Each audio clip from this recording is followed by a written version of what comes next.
At your lowest time ndio utaona their real face.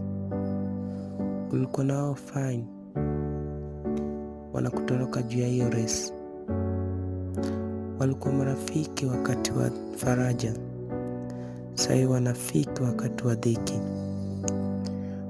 Ulikula na wao, ukatembea na wao time umefanikiwa. Sasa wanakusema, wanakutenga baada ya wewe kuingiwa na majaribio. Siamini, kwani binadamu wana nini? Nashangaa. Siamini, kwani binadamu wana nini? Kwa nini? Najiuliza kwa nini? Why always? Why? Kwani binadamu unani?